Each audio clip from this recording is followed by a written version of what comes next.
اللہ پاک سورہ الاحقاف 26واں پارہ میں نے جو آیات کریمہ آپ کے سامنے پڑھی اس کا ایک جز آپ کے سامنے تلاوت کیا، ترجمہ سماعت فرمائیں۔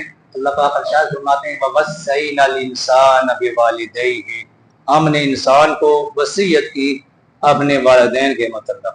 والدین میں ابا بھی آ جاتے ہیں، ابو جان بھی آ جاتے ہیں اور امی جان بھی آ جاتے ہیں۔ وہ پچھلے جمعے پر والد کی جو شان کے اندر حدیثیں تھی میں نے آپ کے سامنے آپ کی گوشت گزار کی تھی۔ فرمایا وَوَصَّيْنَا الْإِنسَانَ بِوَالِدَيْهِ إِحْسَانًا، ہم نے انسان کو والدین کو کے متعلق وصیت کی، احسان کے متعلق کہ احسان کرو اپنے والدین کے ساتھ۔ حَمَلَتْهُ أُمُّهُ كُرْهًا،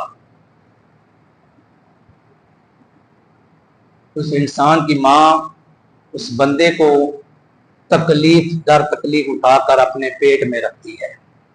حَمَلَتْهُ أُمُّهُ كُرْهًا وَوَضَعَتْهُ كُرْهًا، اور تکلیف در تکلیف اٹھا کر اپنے اولاد کو جنتی ہے، پیدا ہوتا ہے، پیدا کرتی ہے۔ وَحَمْلُهُ وَفِصَالُهُ 30 شهرًا، حمل کی مدت اور دودھ پلانے کی مدت یہ 30 مہینے ہیں۔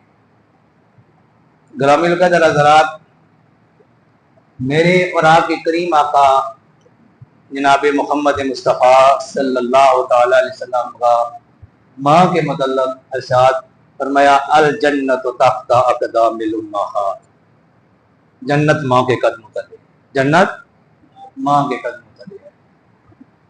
جہاں باپ کی شان بیان کرتے ہوئے جنت کا درمیانی دروازہ اور گیٹ قرار دیا گیا، باپ کی بھی بڑی شان عظمت ہے۔ جب ماں کی شان بیان ہوتی ہے تو جو والد ہیں وہ پریشان نہ ہوا کریں، ان کی بھی بڑی شان اور بڑی عظمت ہے۔ اس جنت میں داخلے کے لیے درمیانی گیٹ باپ کو قرار دیا گیا ہے۔ اگر جنت کو اٹھا کر ماں کے قدموں تلے رکھا گیا، فرمایا گیا الجنت تحت اقدام الامہات، کہ اولاد کی جنت ماں کے قدموں تلے ہے۔ اب اس جنت میں آنے کے لیے داخلے کے لیے فرمایا باپ اس جنت کا درمیانی گیٹ ہے۔ اب اولاد پر لازم ہے وہ اس دروازے کو، اس گیٹ کو کس طرح وہ پکڑ کا تھام کر رکھتے ہیں۔ عرب کا وہ ماحول اور وہ معاشرہ جہاں میرے اور آپ کے کریم آقا کی ولادت باسعادت ہوئی، جہاں بعثت مبارکہ ہوئی، جہاں سرکار نے اعلان نبوت فرمایا، اس ماحول اور اس معاشرے کے اندر سرکار کی آمد مبارکہ سے پہلے والدین کا کوئی احترام نہ تھا، کوئی تقدس نہ تھا۔ بوڑھے ماں باپ کو دھکے مار کر گھر سے نکال دیا جاتا تھا۔ باپ بوڑھا ہو جاتا تو گھر سے نکال دیا جاتا، ماں بوڑھی ہو جاتی تو ماں کو بھی گھر سے نکال دیا جاتا۔ ایسی روایات ملتی ہیں۔ ایسے قبیلوں کے اندر ایسے بھی واقعات رونما ہوئے کہ باپ کے مرنے کے بعد اب اولاد کو کلی اختیار ہوتا کہ وہ چاہے تو وہ ماں کو گھر میں نوکرانی بنا کر رکھ لے،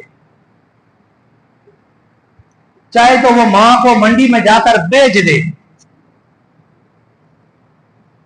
اور ایسے واقعات ملتے ہیں کہ اوقاز کے میلے کے اندر، جو مکہ کے اندر بڑا ایک میلہ لگا کرتا تھا قبر علیہ السلام،